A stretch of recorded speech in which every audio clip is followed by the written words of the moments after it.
I have new neighbors. They bought the old Henderson house located on a neighboring road. They were rumored to be Yankees and no one knew anything about them.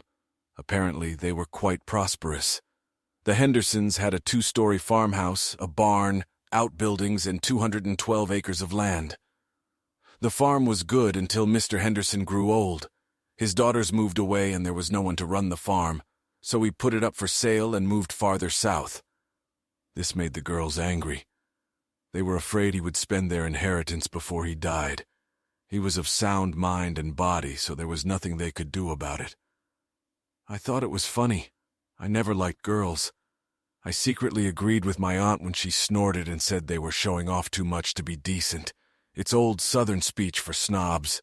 I met them by chance. Her car, a Cadillac, was on the side of the road, steam coming from under the hood. I pulled over. That's what neighbors do. She must have seen too many redneck horror movies because she didn't open the door or roll down the window, just stared at me with eyes that bordered on panic. It was raining and getting colder, so I got back in my truck and drove away. When I got to the top of Henderson Hill, I called the sheriff's department and told them about it. Everyone knows you have to get to the top of the hill to get a signal. Until then, you're in a dead zone. Well, at least that's what the locals think. Well, damn it, Will, why didn't you help her? They were our county police to protect and serve unless it was too hot, too cold, raining, or a game was in progress. In other situations, they were a Johnny on the spot. I tried. Wendell, she wouldn't open the door. I can't just leave her there. Get out and do something. Okay, let me find my slicker. Did you notice it's raining? Yeah, and it's cold. Besides, it's already dark and she's probably scared to death, so hurry up. If you hurry, I have leftover barbecue from the Democrat rally. You can take it to the station. There's buns and salad, too. You can take those with you. Do you have any baked beans or potato salad? Take your time, Wendell. If you hurry, I might be persuaded to give up a couple slices of the fat pie. Okay, no offense. I'll be there in about 10 minutes. Does this cake have frosting? 20 minutes later, he met me and we drove back down the hill. She was still there, crying. Wendell identified herself and she rolled down her window. Ma'am, do you need help? Yes, please. Smoke started coming from under the hood and it just stalled. I couldn't get through to anyone. It's a good thing you found me. I didn't find you, ma'am.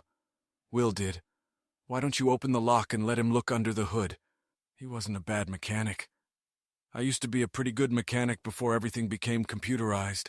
Now you needed a PhD from MIT to do it or you were out of a job. I couldn't afford the new equipment, so I stopped. It was a hobby anyway, not a way to make a living. It took about 2 seconds to see the problem. The lower radiator hose was ruptured. Damn it. It had always been the bottom one. You need a new radiator hose, ma'am. Call ADA when Wendell drives you home and they'll come and get it. It's easy to fix. They should be done before lunch. Not today. Billy's out of town, remember? His daughter's getting married on Sunday. He won't be back until Tuesday. Wendell looked too happy saying that. She went back into panic mode. I can't just leave him here. My husband would kill me. I stared at Wendell, watching the gears of his little brain turn. Don't say it. Don't say it, damn it. He said it. Hey, Will, why don't you take one of your heavy trailers and haul it for her? It was late, cold, raining, and I was late for dinner. But you can't leave your neighbors, especially frightened women in trouble. I think you can. I'll take it to my lot and leave it behind the fence for safety. Then whoever fixes it won't have to go after him to do it. Is that okay with you? Thank you. We'll pay whatever you charge. Take me home, officer, she said. Officer. Like it was something better than God.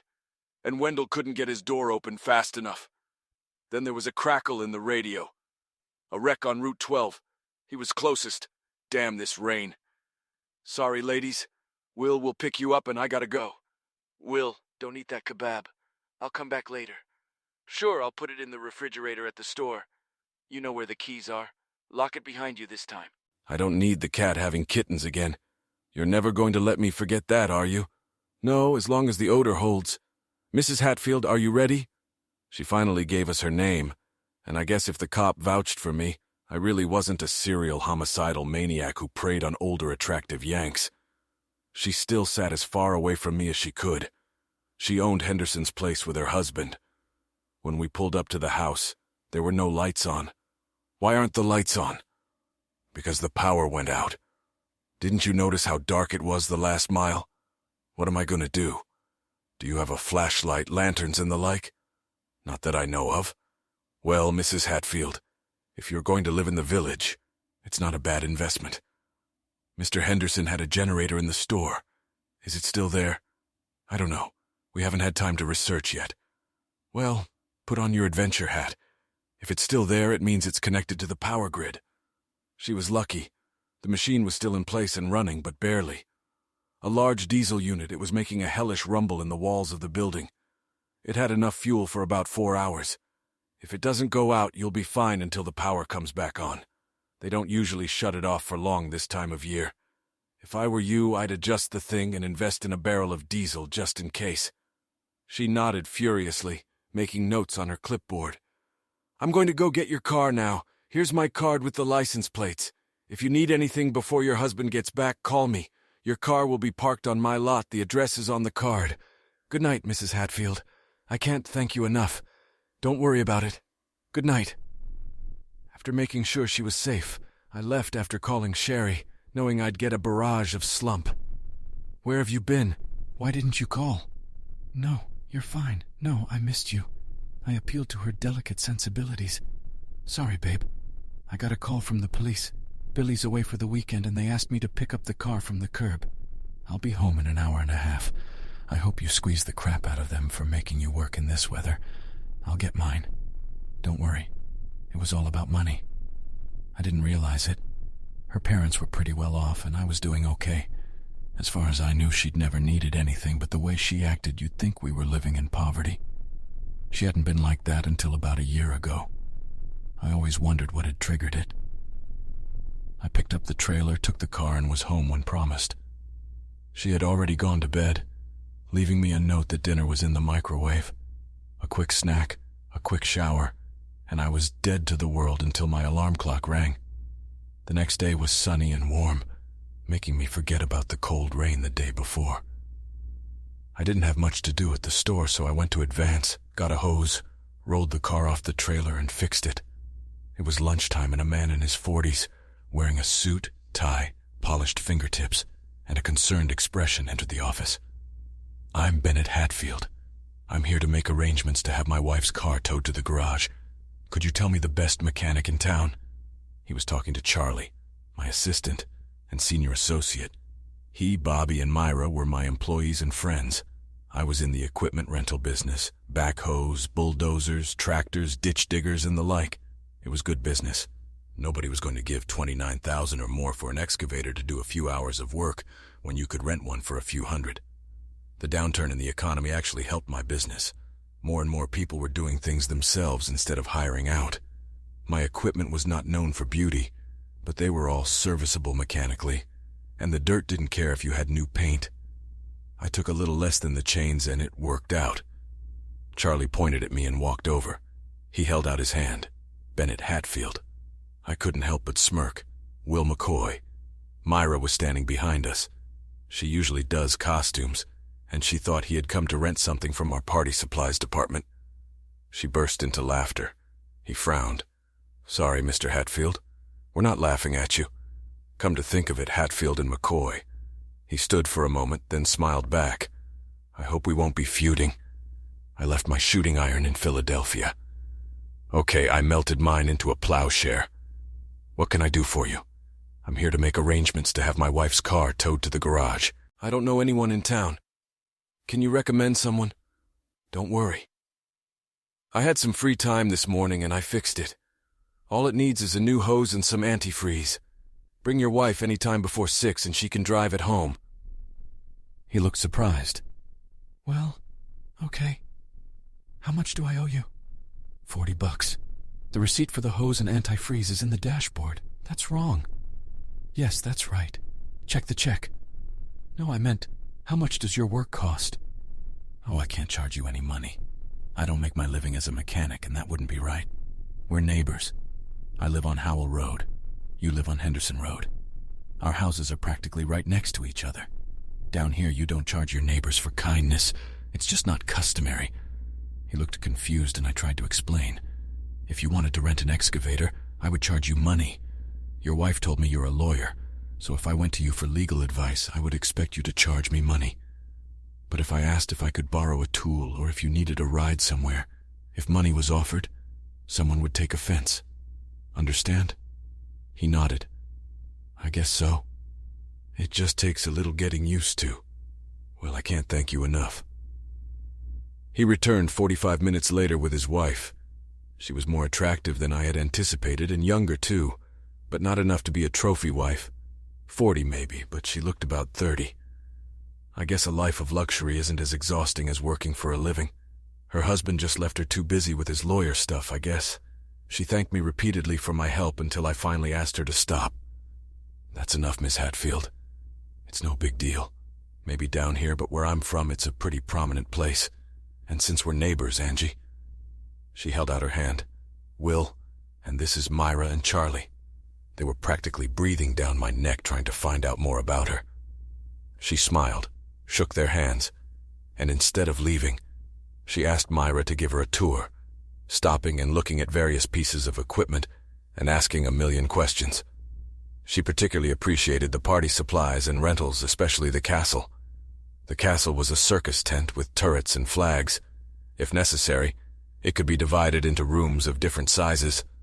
It was very popular for weddings. It was once a real circus tent, but the circus closed down and I got it for next to nothing at an auction. With him and a few small tents, I could turn a field into a fairy tale in 24 hours. Sherry was on edge again. She wanted a new car, a Cadillac like our new neighbor had.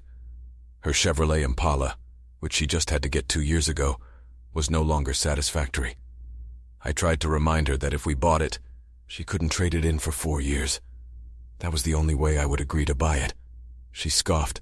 This thing is almost worn out. It had 39,000 on it. I need a new car. Why are you arguing with me? Because you don't need a new car, you just want one. We can't keep up with the neighbors, Sherry. He's a lawyer, for goodness sake. Your car will do just fine. If you don't think so, you can buy it yourself, as long as my name doesn't appear on the paperwork. I had her. Her credit history was terrible. While we were dating, she defaulted on a car loan and some credit card debt. I helped her get her car back, but I wouldn't help her with the credit card. She refused to pay it off. I don't believe in credit cards. They are a trap and a waste. But you have two. Right. And both are business related. The American Express I use only as needed, and the other one I use twice a year just to keep it active. I use them if I find a good deal on equipment purchases, and that's it. I made her sign a prenup to exclude my house and business from the community property. My parents owned the house, and when they retired, they went to my sister's house in California, fell in love with it, and moved out, leaving the house to me. We hadn't even formalized the transfer of ownership yet. There was no rush in sight. Sherry thought we did, and I never thought to bring it up. All the paperwork was filled out just in case. I kind of fell into my business. I was doing subcontract work for builders, mostly site preparation. And I got tired of driving 45 miles to get the equipment I needed. I had some money. My parents lent me some more and I went into business. For the first 3 years, I invested almost all of my profits in the business, buying new equipment. In the 4th year, I paid my parents back. By the time I met and married Sherry, I was proud of what I had accomplished in such a short time, and didn't want to lose it. We met at a Christmas party thrown by one of the contractors I had a lot of business with. I usually avoided such events. People trying to impress themselves and each other didn't appeal to me. But that night I was bored, so I went. Of course, all the women were dressed to match. There were some very beautiful ones there, and I'm a guy, so I was dancing, flirting, having a good time. Sherry was there with someone else, but I managed to dance with her. There was a spark. We both felt it, but it was with someone else, so I didn't pursue it. As I was leaving, the hostess put something in my hand. Call her. She kissed me on the cheek, and I shook her hand and drove away. I looked at the paper as I got into my truck. It was Sherry. I put it in the basket, intending to call, but Christmas was a busy time for my party supply business, so I left it at that. The week before Christmas, she came into the store, talked to Myra, and pointed me out. Myra giggled and wrote her a check. She approached. I'd like to pick up my rental. Sure, what's the matter? She handed me the paperwork. Male good-looking as chaperone for a Christmas party. Term 5 hours. Duties, pleasant conversationalist, good dancer, kissing skills determined. Inability to dial a phone number considered if willing to be trained. Delivery to the specified address. What can I say? She was about 5'8". A pretty face and breasts that seemed to defy gravity. Miss, I will personally take care of your rental. In addition, we offer a money-back guarantee if the services prove unacceptable. Fair enough? She held out her hand. It's a deal, but be warned. I expect to be satisfied, or I want my money back. Eventually, she burst into laughter and we went for coffee and discussed further terms. Myra insisted that I buy a new suit, and not trusting me made me take her to the mall with me. Her husband agreed, saying it was impossible to refuse such entertainment. Just want to see her make a man unhappy who isn't me. 4 hours, come what may. I would have taken the first one, but it just didn't fit. 8 suits later, she announced that it was the one. I breathed a sigh of relief, but her husband only laughed. You don't think you're done, do you? No, hell no, we're not done yet. The perfect shirt and tie, even the socks had to be inspected. It took another 40 minutes to pick out shoes. You're not going to pick out my underwear, are you? Myra didn't blink an eye. Dark blue boxers, silk. You want to feel as good as you look, and I've already taken care of that. Please remind me to fire you sometime. Only if my severance package includes costume modeling, and I expect to see those drawers as well. You're rehired. If I beg you on my knees in the food court, will you let us go home? Maybe if you give me your word, you'll cut your hair tomorrow. Her husband only laughed as we got into the car. I decided that heck, I was already dressed to the hilt, so I might as well go for a chic ride, so I rented a Cadillac Escalade for the weekend. When I arrived to pick her up, I was feeling pretty stunning, but when I saw her, I realized I had overdone it.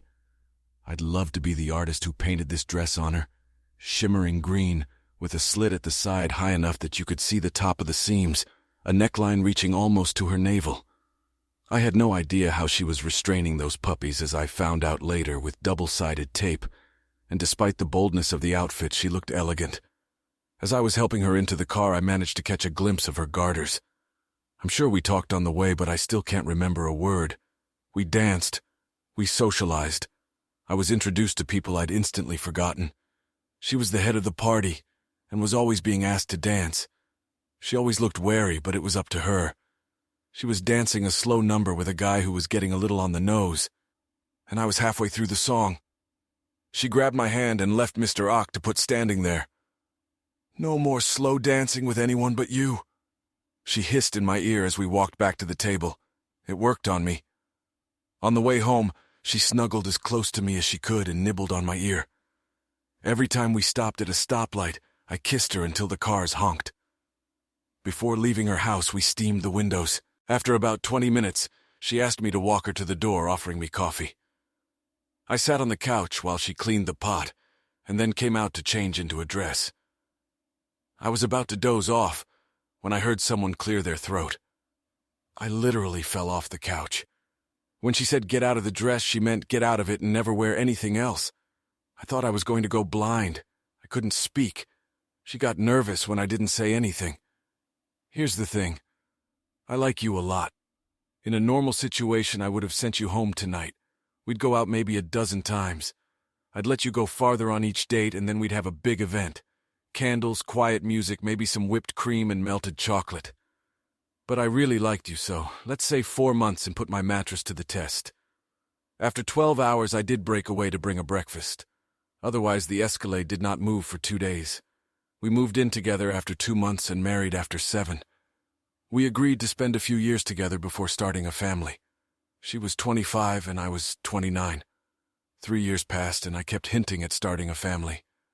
For some reason, about a year ago, she started to change, became more demanding, more materialistic. She decided we needed a new house to start a family. Our house had 4 bedrooms, and I just didn't see the need for more. Then she maxed out the credit card she'd managed to get despite her credit history, and didn't speak to me for 2 days when I cut her in 2 after paying it off. She had a job, made pretty decent money, but stayed broke. I paid all the bills, just electric, phone, cable, and other normal household expenses except groceries. She agreed from the beginning that this would be her responsibility, and I let her do it. If you opened her closet, you'd see clothes with tags she'd probably never wear, and 4 or 5 pairs of shoes that had never seen the ground. The silence about the car episode lasted about 5 days. On the 6th day, she came home and found me pulling her clothes out of the closet. She watched but remained silent. I'm not going to live like that. If I'm going to live alone, I'm going to live alone. I called your mother. She wasn't happy but agreed to let you stay with her for 2 weeks. By then, we should be able to find you an apartment or a house. I'll put down a deposit, pay the first 2 months' rent, hook up the electricity, and pay the same amount. This will give you time to learn to live on your own, to learn to budget better, because now you have to pay your own way. She surprised me and passed out. I took off her clothes and laid her on the floor, taking a cold rag and wiping her forehead. She woke up in surprise. Well, I just had the strangest dream. You were kicking me out, but I don't remember why. She looked at her part of the closet through the open door, noticed the clothes on the bed beside her, the suitcases on the floor, and cried. She started sobbing, begging me not to make her leave, telling me she would be better off. Please, please, please. I let her go for a while, after which I told her to wash off her makeup and meet me in the kitchen. She lowered herself onto a kitchen chair without meeting his gaze. I'm serious, Sherry. I'm not going to live like this anymore. These tantrums, the out-of-control spending, the refusal to talk about starting a family. It's like I don't know you anymore. If you want to leave, say so. If not, things have to change. She eventually confessed that the thought of motherhood scares the hell out of her. She constantly remembers her childhood. She was the second of 3 children, only a year apart in age. As the middle child, she was lost in the hustle and bustle, and when her parents separated when she was 12, it affected her deeply. I can still see my mom crying. She had 3 teenagers, she was alone, and the stress was getting to her. She started drinking and pretty much ignored us. My dad didn't show up after the first of the year. He moved halfway across the country. I don't want to expose a child to that. I took her hand. Darling, I'm sorry you had such a childhood. But I'm not talking about a full house, just one. If we decide we want another one, we'll wait at least 2 years. And it's a big deal, but I'll never leave you. I promise. For about 3 weeks, we were careful to avoid each other. But gradually, we turned into a normal young couple. She stopped spending so much and even opened a savings account. 3 months later, she showed me the balance, and I was amazed. I told her how proud I was of her. She laughed. Don't be too proud. It'll be empty after a while. I thought she was going to say she was going to buy a new car, but she said no. She had another use for the money. She was going to buy furniture for the nursery, and I was going to have to paint it. And I liked the light blue color. It took a second for it to come to consciousness. What? What did you just say? She smiled that smile that women have when they realize they've succeeded in turning your world upside down. I said we're going to have a son in about 7 months.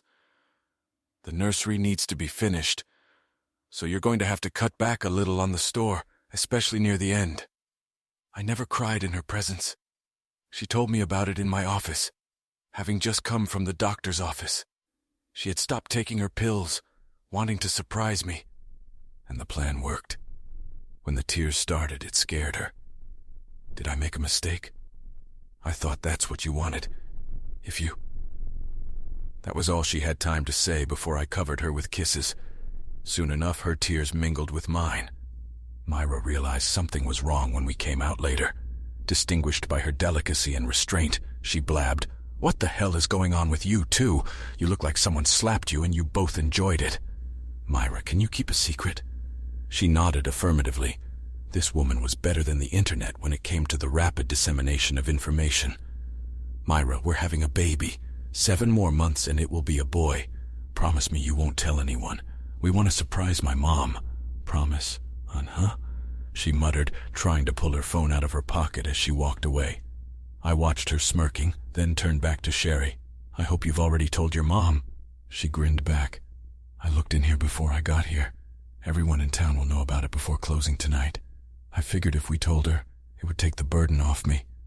As was her habit, when we went to lunch, people stopped us in the street to hug Cher and shake my hand. We hardly had time to eat because of the constant congratulations. When we returned, there was a huge banner hanging over the counter, white with blue bows. Congratulations to Will and Sherry. It's a baby. I looked at Myra and she smirked, like I could keep such a big secret. You assholes knew I'd explode if I couldn't tell anyone. I laughed and went back into the study. The pregnancy was a failure. After 7 months, Sherry was put on bed rest. I looked at her pale, gaunt face and realized that we would never have another child. It would be too dangerous for her. Sherry wasn't a model patient. Her mother had moved in with her, the only one who could be there for her. Mostly because when things got really bad, she'd ask her to shut up and leave her alone for a couple of hours. The labor lasted 17 hours before they finally performed a C-section. Sherry was on the verge of exhaustion. When she was finally able to speak, she told me. Never again. I agreed with her. She was already in the hospital, so she had her tubes tied before she left. William Bryan Sanford weighed almost 9 pounds, which explained a lot of her pain. He had a full head of thick black hair just like me. I was disappointed when the nurse said they would probably come out before his real hair color showed up. She was wrong. He had never lost his hair and it remained black. If you've never experienced it, all the words in the universe can't describe the feeling you get when you become a parent. It is breathtakingly beautiful and terrifying at the same time. It is no longer about you, and it will never be about you again, even when they are grown. They become your world, and everything you do is sublimated into their well-being. Spontaneous trips and romantic weekends are a thing of the past. Now you have to plan everything, load up on the necessary gear, even if it's just a trip to the grocery store.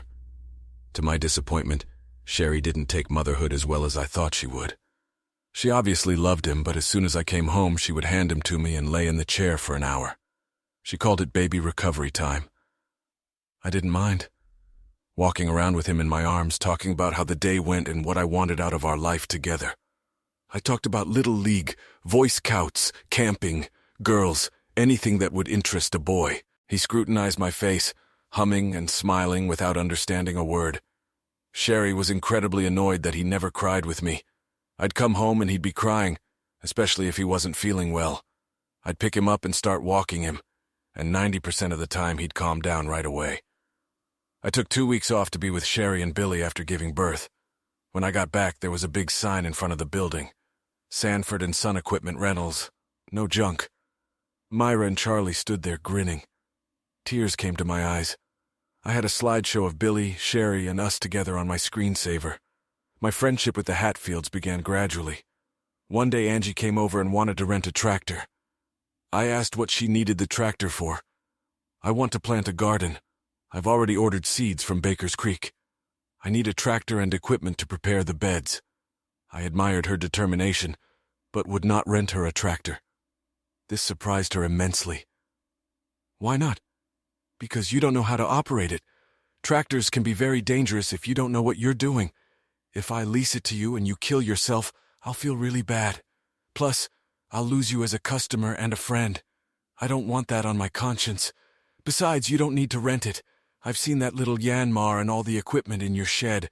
You already have everything you need. Mr. Henderson had a big auction when he retired and got rid of all his farm equipment. He bought the Janmar later because he liked having a tractor around and he liked to garden. I bet it didn't even have 500 hours on it. It won't turn on.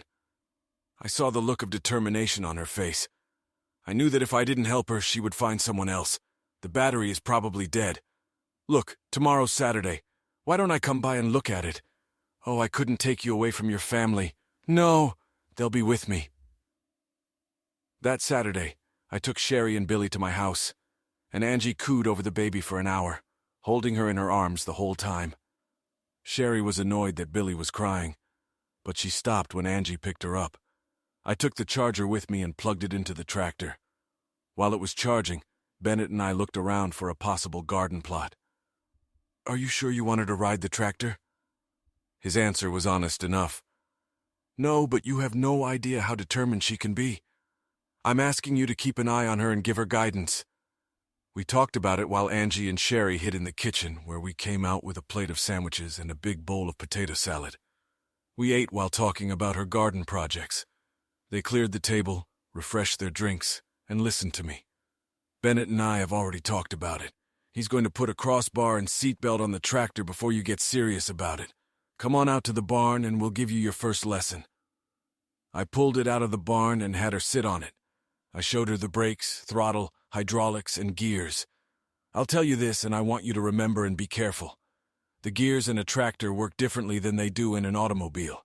No matter what gear you are in, the tractor will move when you release the clutch. It will not stall like a car. So if you forget and start driving in a high gear, you're likely to get the front end off the ground. If you're sitting on a slope or at a bad angle, you could flip it over. That's why I recommend using a collapsible bar.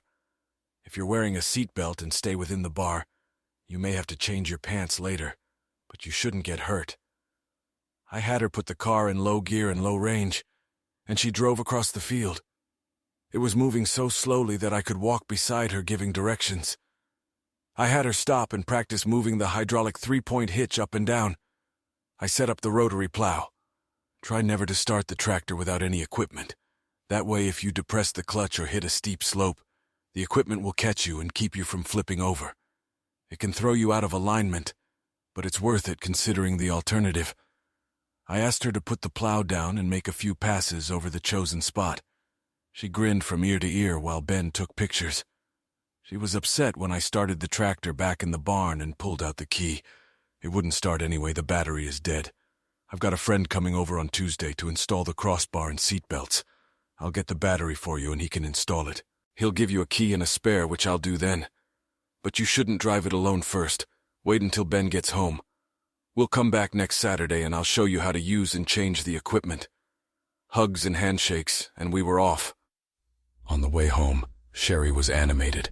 She has a beautiful house. It's nothing like the one Mr. Henderson had. She has paintings on the walls that must be worth thousands. She blurted out that she had a trust fund when we were talking about art. Did you know they still own their house up north? It belonged to her grandmother. Now it belongs to her. Good for them. They're a good couple. They deserve it. The rest of the way home she was quiet. Later I saw her studying the prints she had seen and looking at their value. She was right. Some of them were worth thousands. Sherry went back to her job. She loved her job and we didn't need her income as much yet. Besides, I knew the thought of having to stay home all day with no one to talk to would drive her crazy. We had a good time teaching Angie how to drive the tractor. Ben learned too, but wasn't as enthusiastic as she was. She planted her garden and bought a small cultivator to use when the tractor wasn't needed. She cried when she harvested the first string beans she grew. She continued to expand the garden. I warned her that it would be too much for her, but she laughed. Ben leaves early and comes home late.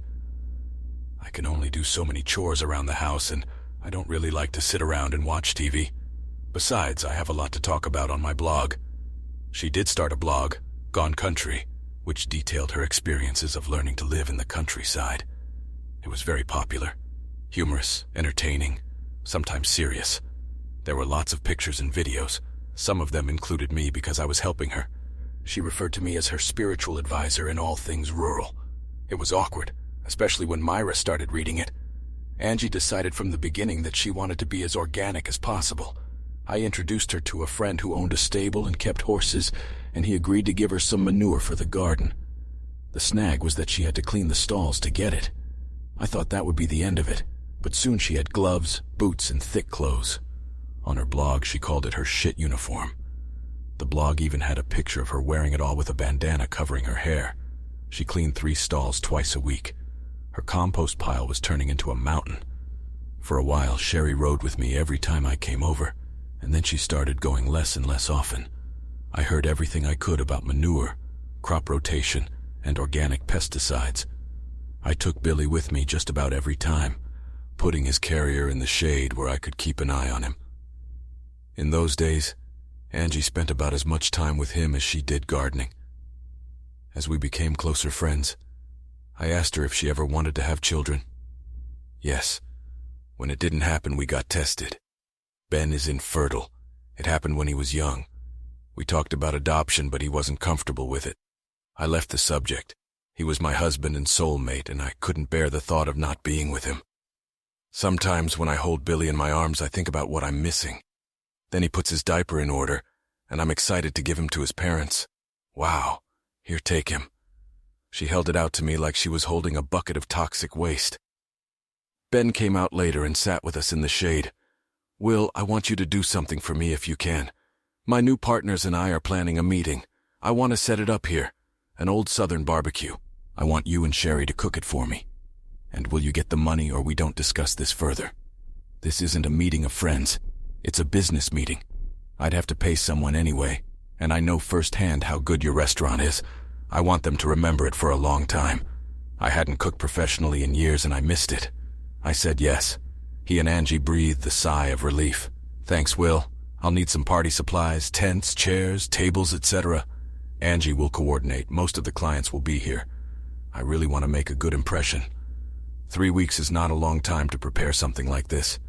Angie started meeting with us at our house every day to coordinate everything. My first question was how many people to cook for. We have 80 confirmed, but count on 100. We don't want to run out of food. How many kids? No. Adults only. She saw me frown. What? Nothing. She snorted. Spit it out, Will. If you have an argument, spit it out. Okay. I think you're sending the wrong message. This is the South. Family is very much loved here. You should invite wives and children, make a more personal connection. Some people won't like it, but most will be impressed. And while you should send out invitations, make a phone call. Find out how many kids will be at the party, their ages, and make sure you have age-appropriate games and activities. Saying to be sure to come will make a much bigger impression than a note asking for your presence. She sat with her mouth open and called Ben. Have you sent out your invitations yet? No. Good. We need to change them, and I need the names of all the wives and their phone numbers. I'll explain later. Bye, sweetie. She looked at me incredulously. Have you ever thought about running for office? You can win thanks to the kebab vote. No, I said, laughing. I've just been in a lot of parties, and you learn as you go. Angie worked the phones. We went from 100 people to almost 300. We hired 3 neighborhood girls for service. Sherry, Myra, and Charlie worked with me. It was a perfect day, hot but not unbearable. A light breeze. I set up the tent in the castle as a dining room and built fans into the top poles to keep it cooler. 400 pounds of pork cooked to perfection and shredded. 20 chickens and 2 beef briskets cooked in a separate stove for the Jewish partners. Labels for side dishes so they know what is not kosher. Potato salad, coleslaw, baked beans, zucchini casserole, grilled vegetables, mostly from Angie's garden. For dessert, cakes and brownies and a variety of flavors, all homemade. As a bonus, we had chilled watermelon for the kids. I was exhausted, but it was worth it. 300 people were invited. 420 showed up, the difference being the number of kids. I asked Charlie to keep an eye on the 3 teenagers while they parked their cars. Before dinner, they chatted and socialized for an hour. Self-service was mainly used to maintain an informal atmosphere. Because of the family theme, no alcohol was allowed in the dining tent. I set up a small marquee to the side with 2 kegs and an open self-serve bar, but it was not allowed to be opened until an hour after the meal. The senior partners made sure everyone understood that excessive drinking would be frowned upon. Kids were running in packs, screaming and laughing, playing on the equipment I bought or the games they were playing. Angie and Ben were the best hosts, going from group to make sure everyone was having a pleasant time. As is the age-old custom, the men got together to talk business and the women got together to talk about their men. Under each tree in the shade, we placed the usual soft furniture. I paused to admire Sherry, elegant in her conservative sundress, her hair pulled back in a bun. She was surrounded by a group of people complimenting our dish. We both gave and received a bunch of business cards. Just before the end of the event, we gathered everyone in a tucked-away dining tent to give a short speech. I had set up a small public address system with microphones. The senior partner thanked everyone for coming and wished them success in their future endeavors. He praised Angie and Ben for organizing the event and thanked Sherry and I for hosting it. Next, he surprised everyone with his words. He was known for speaking at length. That's all I'm going to say.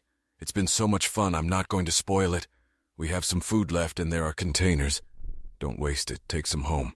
Also, the ice cream is ready. Let's all take a portion each. He walked out of the auditorium to the most standing ovation he said he had ever received for a speech. We had ice cream machines with different flavors installed and ready to go. Chocolate, banana, pineapple, blueberry, and of course vanilla.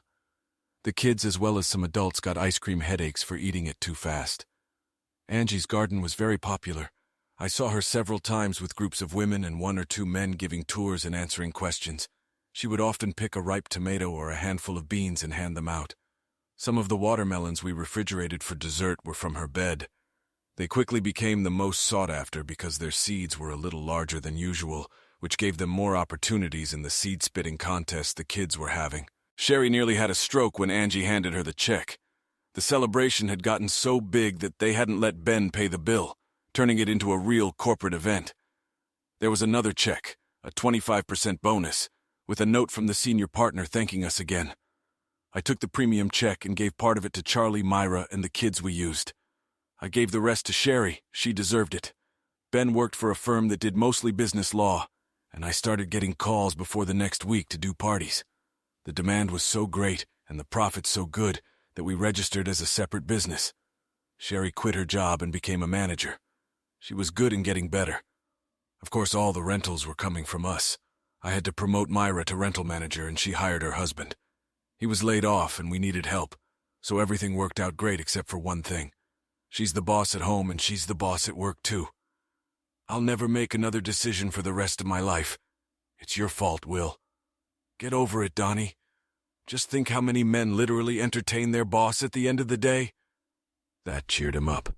Sherry started dressing better and sometimes she had to have evening meetings with clients. We finally made enough money to buy her a Cadillac. I thought I had it all worked out. Winter has come and gone. In the party business, Saturday was a work day. You were either working the event itself, planning the event, or meeting with clients. By arrangement, Sherry handled the meetings and planning, and I coordinated the equipment, staff, and food preparation. We actually made more money from the parties than we did from the rental business. We never seemed to have time for each other. This reached a breaking point when she started having meetings on Saturdays, sometimes not getting home until after 11 o'clock.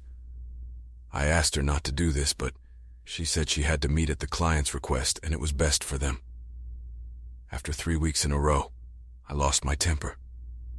I told her that the next late meeting would be up to her.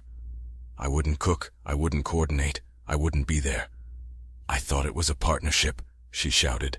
Right now I'm more interested in a husband and wife partnership. Make a choice about what is more important to you, business or us. She grumbled some more, but I ignored her and went after Billy. He'd been woken up by her screams. I carried out my threat. The next month she had an appointment that left her out of the house until 11:30. On Sunday afternoon she wanted to plan it with me. No, what's not, sweetheart?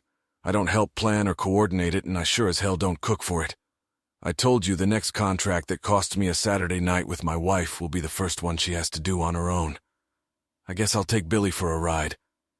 I left her with her mouth open. It was a disaster. They didn't like the food, the service, or the atmosphere. There was no bonus, and the customer told her how disappointed they were that she didn't live up to her reputation. Up until that point, she had treated me like crap. On Sunday, she came out of her bedroom with a small white handkerchief waving it. A truce? I fed Billy breakfast. No. Her eyes widened. I will not accept an armistice. I want to surrender. Meet my conditions and we'll move on with our lives. Refuse or ignore them and that's the end of it. No negotiations, no negotiation. Take it or leave it. I lifted Billy into my arms. I'm going to visit Ben and Angie. He needs my advice on a matter. We'll be back in an hour or so. Billy loved Angie and she adored him. She was often our babysitter when we worked at the party. He was just learning to talk, and one of his first words was Angie. She cried when he said it. He was learning to walk, and as soon as I put him on the ground, he would run to it as fast as his little uncertain gait would allow. He learned to say Ben and tried to follow when he could. Ben wanted to ask me about a small race car that was in one of the barns. Mr. Henderson didn't drive the car, but he loved racing and sponsored it. I knew the engine had blown up, but the frame and transmission worked. Do you think it can be fixed? No. It needs a new engine and a few little things. It can't be repaired, but it can be rebuilt. Why would you want to do that? He looked embarrassed. I'm a huge NASCAR fan. I've always wanted to drive a race car. This would be perfect. Well, you could never tell. How does Angie feel about it? She doesn't really want to, but she's willing to watch one race. I need you to tell her it's safe. It is, isn't it? Relatively. I don't know of anyone who has died in a car like that, but you can get injured. Start with beginner races and learn as you go. We got the car fixed. Ben took some lessons from the older racers, and soon he was racing every Friday night at the local dirt track. Sherry and I kissed and made up, and one night we went to watch them. It was noisy, dirty, and I could tell Ben was enjoying it. Charlie and a few neighborhood kids were his pit crew. The rules were pretty relaxed, so we were in the pits with them. Ben was in the lead when he started to lose speed and position and drove into the pits. There was nothing wrong with the car. He had been fighting the flu all week and the heat had weakened him. We got him out of the car and started putting fluids into him. They were both disappointed. He was leading his class in points, and it looked like he could be the points champion. If he didn't finish the race, it made his chances much worse. Charlie spoke up. You know, in case of illness, he's allowed a substitute. He looked right at me. It won't work, Charlie. The cage is designed for his size, and I won't fit in there. Someone his size or smaller will fit in here. We both turned and looked at Angie. Oh no, I don't know anything about racing. You don't need to race. All you need to know is how to shift gears. Just stay behind the group and stay out of the way. He'll get credit for finishing the race and he'll save a lot of points. Ben listened to the conversation. Do it, honey. I really want that trophy. The cage will protect you. Just be careful. She stared at him for a few seconds. Give me a helmet. And if I crash, not a word. We buckled her in. Stay down below. Keep a steady speed, and they'll catch you and leave you alone. Are you sure about that? She looked me in the eye. No.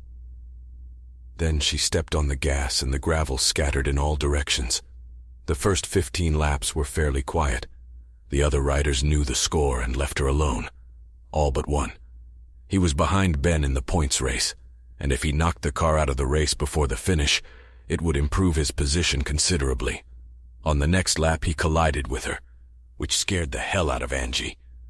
We heard her yelling into the headset, "What the hell is he doing?" I had a different headset. "He's trying to knock you out of the race. The next time he jumps out at you, hit the brakes and then step on the gas. He'll hit you, but he won't have enough speed to do serious damage. And if he accelerates, he might get tangled up in traffic and lose a couple of positions." She executed it perfectly. He flew towards her. She was able to brake before he picked up speed, and as soon as he touched her bumper, she took off.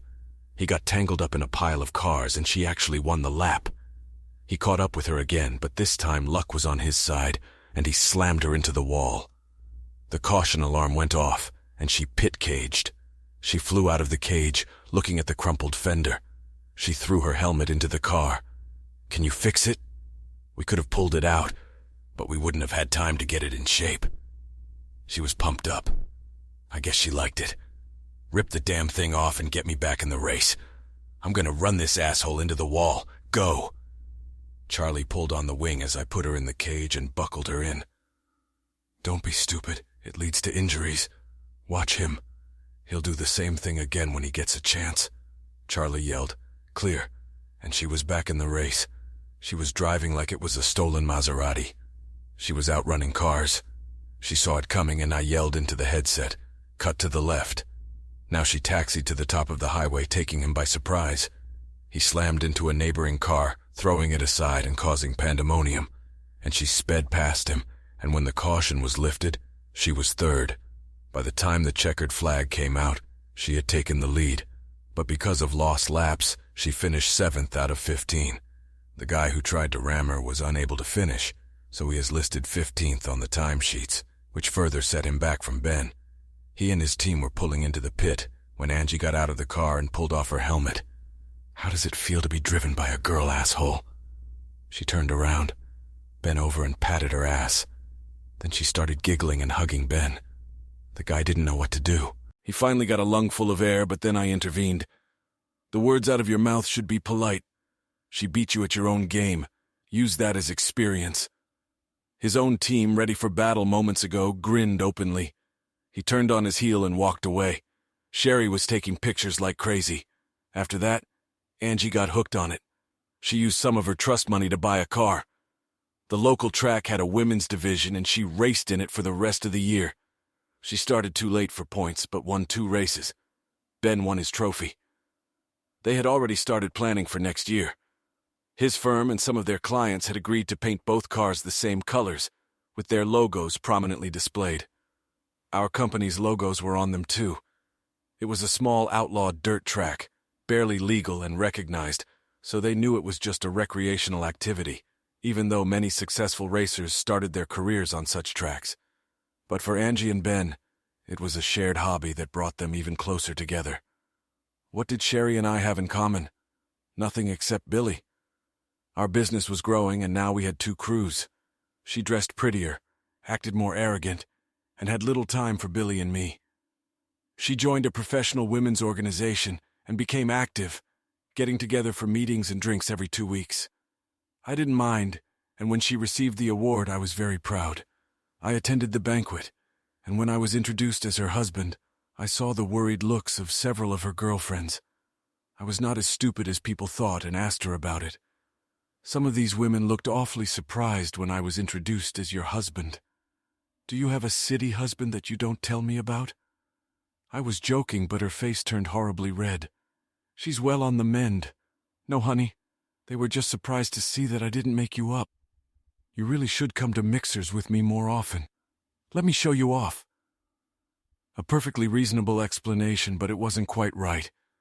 We were swamped with work, so I put it off for later. She must have woken up and stayed close to home. It was early fall and things were slowing down. We went back to the same crew.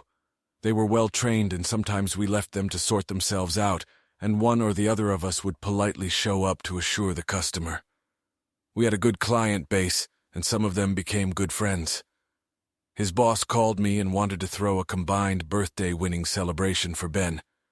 He was a nice guy and very good at what he did, and they wanted to show their appreciation and let him brag about his racing career. They wanted me to cook. How much? About 40 all adults? Just his friends. We don't want you there professionally per se, but you're probably the best friend he has outside of work. He says that if it weren't for you, he and Angie might never have stayed.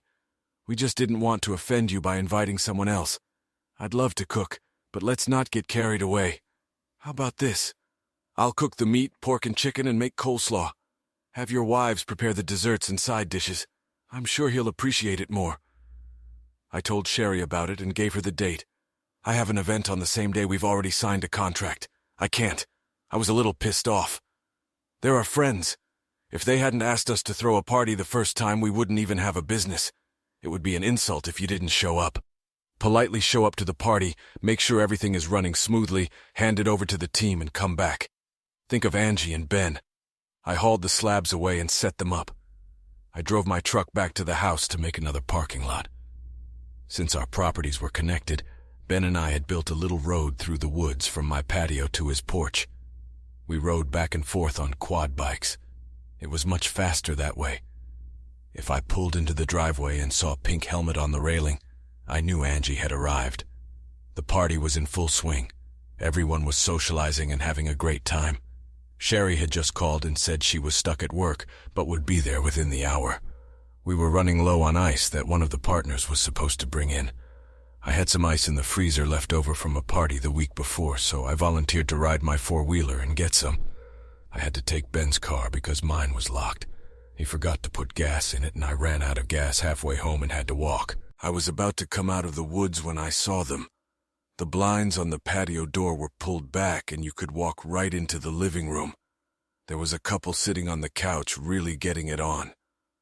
I figured one of the neighborhood kids had gotten into the house. There had been an increase in break-ins lately. They weren't taking much, but they were having little parties and vandalizing. drinking whatever they could find and messing up the beds. I had already reached out my hand to call 911 when the lovers moved. A woman approached me. It was Sherry. I recognized the man, one of the younger employees from Ben's office. They were wondering why he had to miss the party. My first impulse was to barge in and beat the shit out of both of them, but having a lawyer best friend taught me something. Prior to moving here, Ben worked for a time as a divorce attorney. "I hate it," he once told me. "You get cynical watching people tear their worlds apart. If they would just approach it logically, it would save them a lot of grief. Unfortunately, it's hard to act logically, especially if they've witnessed infidelity. And if someone is assaulted, things get even worse. Usually it's a guy, and it significantly weakens their bargaining position. Sometimes they lose their children because her lawyer describes his violent tendencies in murderous terms. No one wins in a divorce, especially if there are children involved. Lawyers make money, but that's about it. Standing in the woods and watching your wife betray you is hard enough to be reasonable." Shaking with rage, I headed for the door when I remembered Ben's words. I also remembered what he had said about favorable positions, and I hid behind the trees. I walked a little way down the path and called out to Ben. He replied in a happy, slightly booming voice. "Hey, buddy, what's taking so long? Do I need to send Angie for you?" "No, put Angie down. I need to ask her something." Angie came to her senses and asked if she needed to come get me. She hadn't had much to drink, so her head was clear. "Angie, I really need your help. I just saw Sherry at the house and she wasn't alone and she wasn't wearing much clothing. I want to meet her face to face, but I don't think that's a good idea right now. I need the most sober one of them to come as a witness. And I need a recommendation for a divorce lawyer. Help me out." You could hear the pain in her voice. "Poor fellow, are you sure?" "Never mind, if you weren't sure, we wouldn't be having this conversation. Stay away until I come." 20 minutes later, Angie, Ben, and his partner's 2 wives came down the path. "Are you sure, Will?"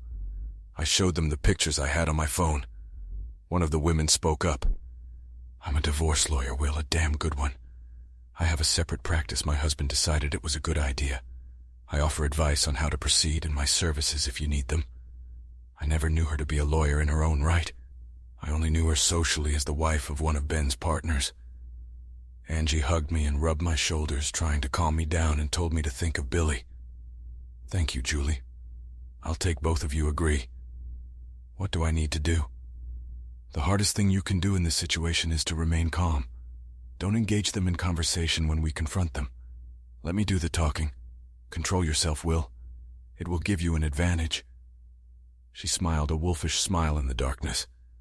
"But if he's stupid enough to try to attack you in front of a bunch of lawyers, you have every right to defend yourself." Ben picked up the phone. "They're almost here. Let's go." They set the whole thing up. The most senior of the partners was already pulling up to my driveway, presumably to get the promised ice. The others waited outside on the deck, climbing the side steps and avoiding the light from the patio door. We heard a knock. "Sherry? Are you there? Will sent us to get ice. We're out of it." He continued to talk loudly when she didn't open the door. "Well, he did give us a key. Come on, boys. I don't like being in someone else's house when he's not there." Sherry and her lover were gathering clothes when they heard the door open. She swung the door open and he ran out onto the deck to hide in the darkness. When I turned on the light, the look on his face was priceless. We had to switch outside for when we wanted to enjoy the dark and didn't want to go back inside. We were usually just about to undress at that time. 4 cell phones clicked as he stood holding his pants, shorts, and shoes. Sherry had time to get dressed, led her partners into the kitchen, and saw us standing on the porch. She screamed, ran out of the house, and fled. He didn't know what to say, but the senior partner raised his hand. "Not a word. Be in my office at 9 o'clock on Monday. Now go." He put all the power a senior executive could muster into his voice and walked away. Angie and Ben sat next to me, each holding my hand so I wouldn't fall into a stupor. Julie gave me her card, telling me to be at her office at 2 o'clock on Monday afternoon. Then she gave me a hug. We all went back to the party. I went so I wouldn't have to stay in the house.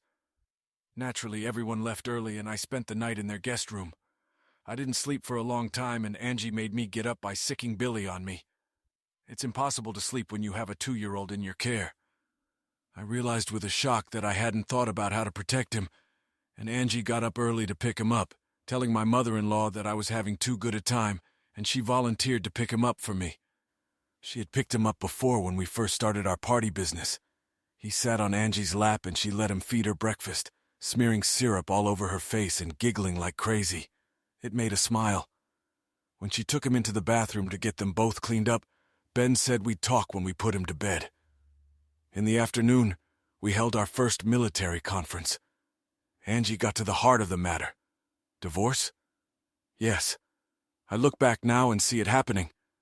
We stopped sharing dreams. She always wanted to live in the big city. I've always been a country boy. My roots are deep here. What about Billy? I want custody. No doubt about it. I think a child would interfere with the lifestyle she wants. Ben has a few observations. I agree that Billy doesn't fit the lifestyle, but he gives her power over you. She can wage a custody battle over you to get a bigger financial settlement, and the rest of it doesn't matter anymore. Careful, Julie. She'll get at your throat and run over anyone who stops her. We have to keep the negotiations from turning into a war. I didn't see her for 6 days. I came home and there she was. It took everything I had not to throw her out the door. She saw my eyes and backed away. Please don't say anything right now. I may deserve it, but I'm only here to get my stuff and see Billy. Please, Will, just for a little while and then I'll leave quietly. You can even take my car keys. I gave in to her entreaties, staying out of it and letting her play with Billy. She'd been paying so little attention to him lately that he seemed bored. She asked for her keys back so she could open the trunk, and then asked if I would help her take her clothes out. I went in for another round when I heard her car start. I walked through the door and was beside her before she could put it in gear. I snatched the keys and threw them into the driveway.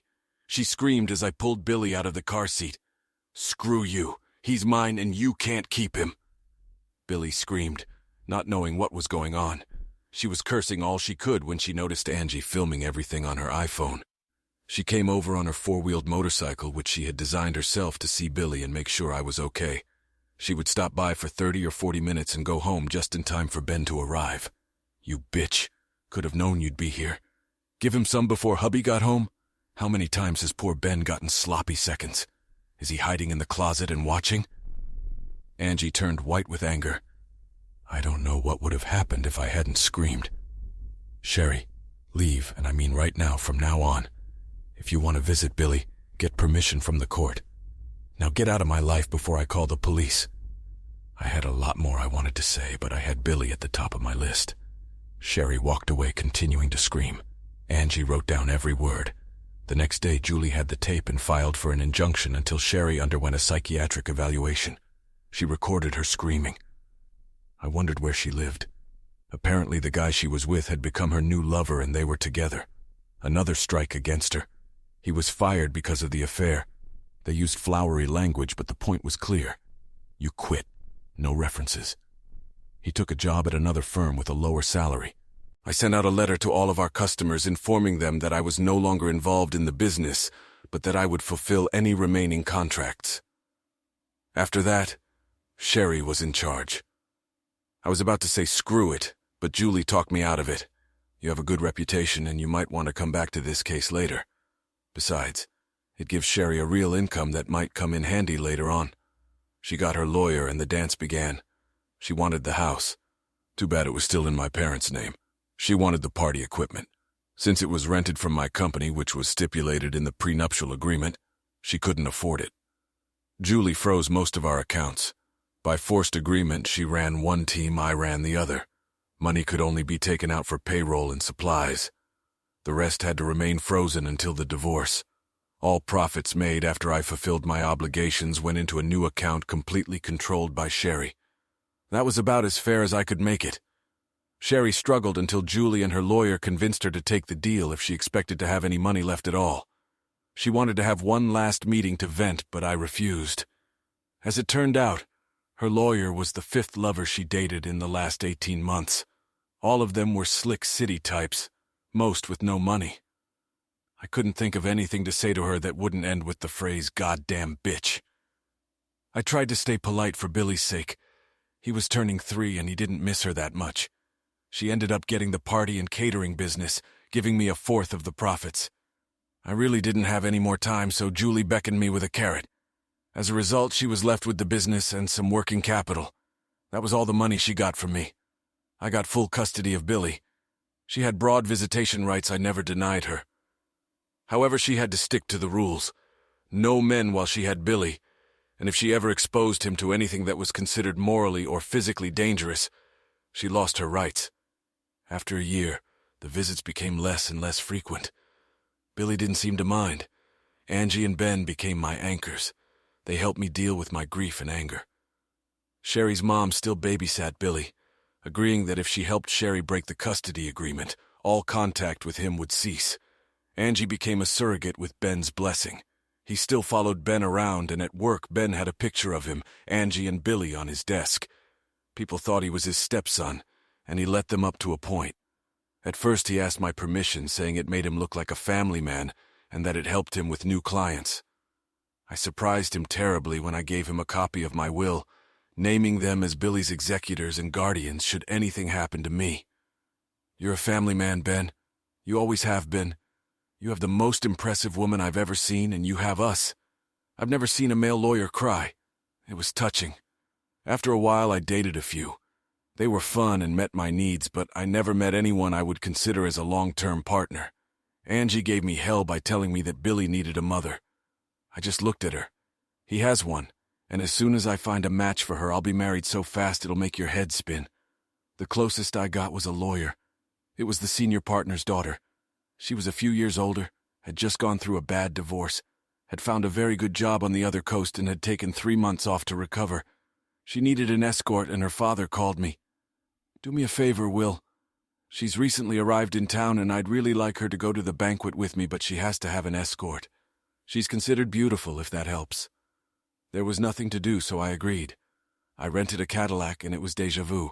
Was she beautiful? Damn beautiful. Barely 5 feet tall, blonde, fair-skinned with a very nice body. She looked like a breathing porcelain doll. I could feel my interest growing. I think she felt a little spark and her simmering personality took over. Ooh, a real live redneck. I've never been this close to one before. Do you bite? I looked at her with my most serious look.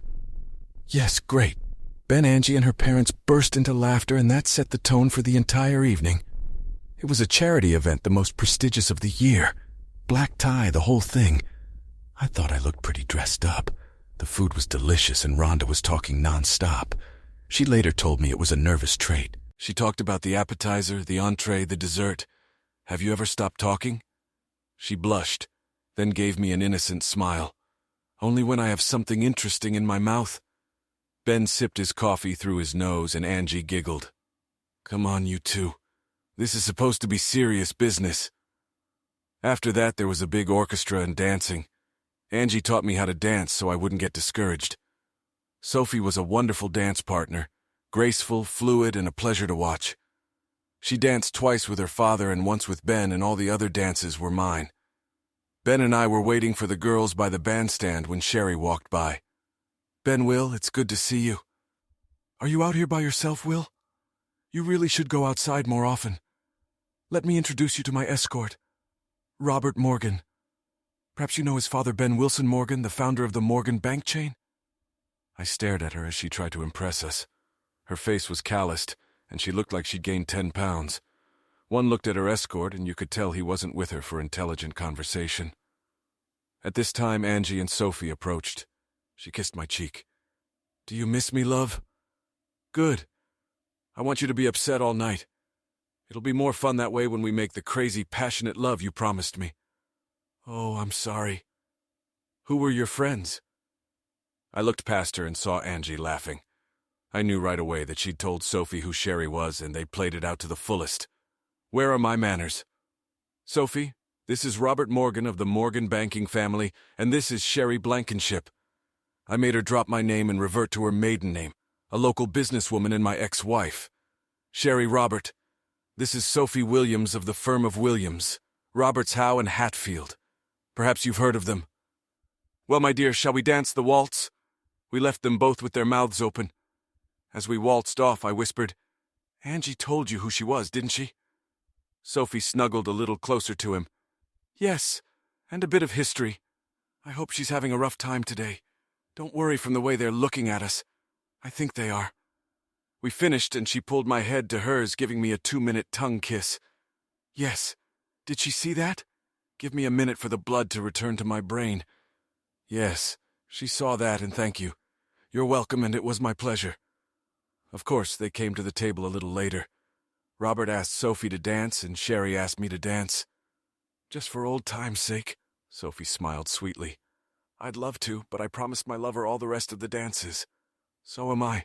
Sorry, Sherry. Maybe next time. They looked stunned, and Angie pressed a napkin to her mouth to suppress a laugh. They left without another word. I looked at Sophie.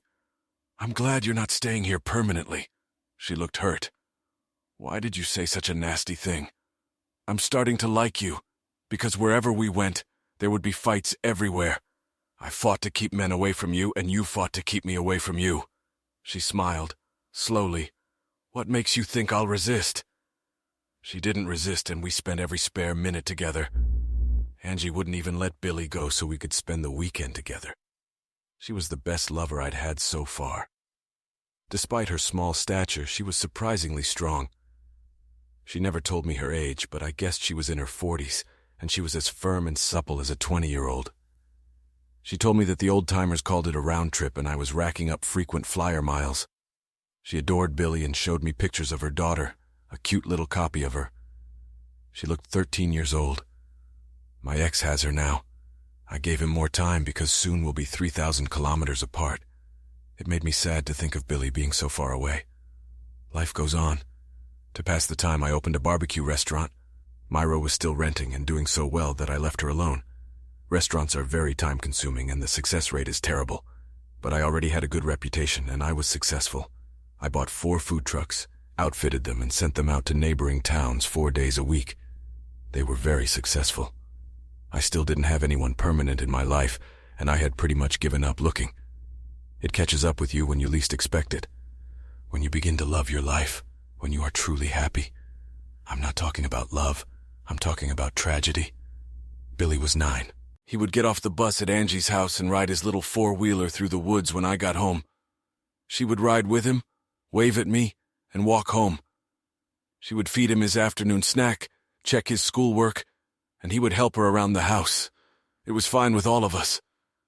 On the rare occasions when I had a date, he stayed there overnight. Angie had a room set up for him. He called me at 3 o'clock right after he got off the bus. He was crying. Come over here soon, Daddy. And Angie is lying on the floor crying and I can't get her up. I flew down the road. Just as he had said, she was lying on the floor and sobbing quietly. She wasn't answering or talking to me. I was getting ready to dial 911 when Ben's boss called. Will, I need you to go to Angie and make sure she's okay. I'm with her now and she's not all right. I can't get her to talk. It's not like Ben was in an accident. I can hear the emotion in his voice. Ben is dead, Will. He had a heart attack and they said death was almost immediate. We found him on the floor of his office when he missed a lunch meeting. He'd been gone for an hour by then. I almost dropped my phone. Ben's gone. He became my best friend, but he was Angie's life. I pulled her into my arms. Her face cleared for a second and she clung to me like a drowning woman. Ben, Ben. I held her on the couch, rocking her like a baby. Tears were flowing and they weren't all hers. She was a zombie. We finalized the funeral plans after his boss brought us his will. He just updated it. He was to be cremated and his ashes scattered around the farm. This is the only place I have ever felt like home, he stated in his will. Some amazing people gathered for the visitation and service. Most of his clients turned friends. His racetrack buddies came in full force and all the members and staff of his firm were there. Sherry came and gave Angie a hug. She was sitting during the visitation with Billy on her lap and Sherry's mother next to her. They had bonded over Billy and were very close. Her eyes followed me around the room, and she would get worried if I was out of sight. Ben was 52 years old, older than Angie and in good health. The doctor said it was an underlying condition, and they couldn't say for sure what caused it. The funeral was over, friends and family returned to their business, and it was time to grieve. Billy, Sarah, Sherry's mom. And I lived with her for about 2 weeks. She didn't start coming back to life until the end of the second week. We had a slight hiccup when the will was read, mainly because it gave it finality. When he updated his will, he put some letters in it. It was his way of saying goodbye to those he loved. Angie received one of them. To this day, I never asked and she never told me what was in it. One he left for Billy to open on his 18th birthday. He left one for me too. Dear Will, if you're reading this, it means I'm gone. I want to thank you for your friendship. You took an uptight Yankee lawyer and made him a better person who could relax more and appreciate what he had. I was honored to be your friend. I left something for Billy. It's a college fund, enough for a full tuition. I know you can afford it, but it was my pleasure to do this for him and for you. He's a great kid. I am sure that if he follows your guidance, he will be a better man. I hope he will remember me fondly. Now for the serious stuff. Take care of her, Will. She's going to need you for a while. I know you loved her, and true to your honor and our friendship, you did nothing to hurt her. Angie needs someone to love her right now to help her through the dark times ahead. I'm sorry I won't be around. I'd love to see Billy as a man. You need to find someone on your own before you give up. Thank you for being who you are and for the friend I needed. Ben. Of course, most of his possessions, the farm, the investments, went to Angie. He left the dirt track he loved so much a lot of money to install new, safer grandstands and an announcer's booth, as well as a better public address system. The track was renamed in his honor. For a whole year, Angie tried to find a normal life, but finally gave up. I'm moving to Philadelphia for a while. I can't be here. Everywhere I look, I see his ghost. Even though he was 10 years old, Billy cried for 2 days. I shed tears in private. She had been my anchor for 8 years. I have never felt more lost and alone. She gave us the keys and asked us to keep an eye on the farm. I would come every 2 or 3 weeks, start her little tractor, and drive it around a bit to keep it in good mechanical shape, and walk around the house checking the lights and plumbing. She left the electricity on and installed a state-of-the-art security system. I continued to live my life focusing on Billy. He was at the age where he wanted to socialize with his friends, and I knew he would soon leave me behind. Our house became a boys' center. There were always at least 3 of his best buddies in the house. I made sure I knew them and their parents well, invited them to visit several times and talked to them when they picked up their kids. A few of the mothers were divorced, and I dated 1 or 2, but nothing serious. They wanted more, especially one. I was still in good shape, owned everything free and clear, and had 2 successful businesses. I opened a franchise restaurant and now had 4 restaurants scattered throughout the state. Each one had at least 3 trucks to service small towns. I was making a lot of money. I found another small town where there was a need for equipment and opened another store. Myra's husband became manager, and her husband was finally able to stop entertaining his boss unless they both wanted to. Sherry lost business. She didn't get the favorable equipment rental deal she used to. Her chef quit to run her own business, and she was losing business until she was forced to close the establishment. She became an office manager for a large insurance company and married a lawyer. It lasted 18 months, and he caught her cheating. She's still working and is now engaged. I hope it's for the long haul. She still sees Billy mostly on holidays and birthdays. I was tired. I was working out of town opening a new restaurant, my 6th. Sarah stayed with Billy while I traveled, and they both stood there grinning. What? I looked down to see if my fly was unzipped. We have a visitor? Come in. It was Angie. She flew into my arms, hugging and crying. She called us where we called her at least once a month. I could hear the sadness in her voice. I always ended the conversation by asking her to come home. We missed her. She kept saying she would think about it. I asked her how long she planned to stay here. Another 30 or 40 years, I hope. I'm home, Will, and I'm not going to leave. I'm tired of going to the park to see the grass, and I'm tired of living next to people I don't know at all, and have no interest in being neighbors. I want to see stars instead of smog when I look up at the sky at night. She took my hand, and I want to see you every day. And Billy, I can't believe how big he is. I bet he'll be taller than you when he stops growing. I want to see Myra, the guys from the driving range, all my real friends. By then she was crying on my shoulder. I just hugged her and felt happy for the first time in almost 2 years. We got her house in order. She looked aged and out of shape, but every week she got fitter, rode her favorite tractor, and tended the garden. Her youth had returned. Sarah moved into a nursing home, renting a 1-bedroom apartment. It was close to home. She was surprised one day when she was moved out of the apartment and into a larger 1-bedroom apartment. She was even more surprised when I asked her to send me all her bills. She protested, but I stopped her. I also funded her checking account regularly. There have been times when Billy and I have really needed you, and you've gotten out of it. This is payback. You should have a bigger apartment so Billy can spend weekends with you, and a happy grandmother is what he needs, and of conversation. We ate together every night he didn't spend with his buddies either at my house or hers. 3 months passed and we started dating. Movies, concerts, even a little dancing. She visited Ben's old firm and left in tears. They made sure to invite us to all their events. She denied it was dating, saying we were just old friends. Everything fell into place as we sat on the porch swing and watched Billy and his friends tear up the field on 4-wheeled motorcycles. It was a little chilly and we covered ourselves with a light blanket. I stopped swaying and looked into her eyes. "Marry me." "What?" "Marry me. I've loved you for years. You love me, but you won't admit it. Let's stop playing musical houses and settle down." Tears ran down her cheeks. "But our age, look, I know you're 50. You know I'm 43. Listen to me. I don't care. I don't care. I don't care. I love you, and I will love you until the day I die." She swayed, sniffling. "This is an ultimatum. Marry me or I swear on Ben's memory, I'll never set foot on this property again. Yes or no?" Right now she was silent. I cried, thinking about what I had lost. I was halfway to the porch when she grabbed me. We rolled down the steps and Billy rushed toward us. He helped a crying Angie up. "Are you okay?" "Yes, dear.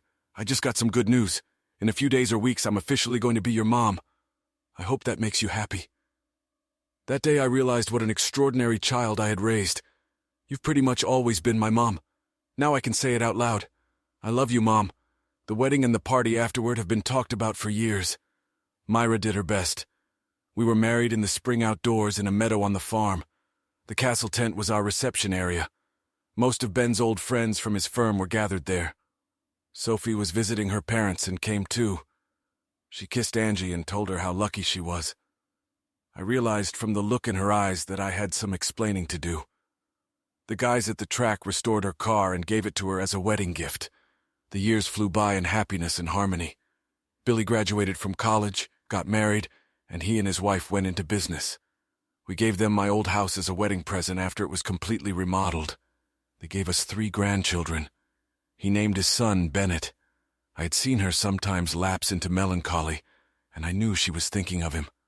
On their 50th wedding anniversary, I gave her an oil portrait of him by a famous artist. She went to bed and cried for 2 hours. We hung the portrait over the fireplace. It looked solemn, and I know my eyes aren't as good as they used to be. But in the evening, with the fire burning and Angie sitting on the floor playing with our littlest granddaughter, I could swear he's smiling. Thanks for watching. I hope you enjoyed it.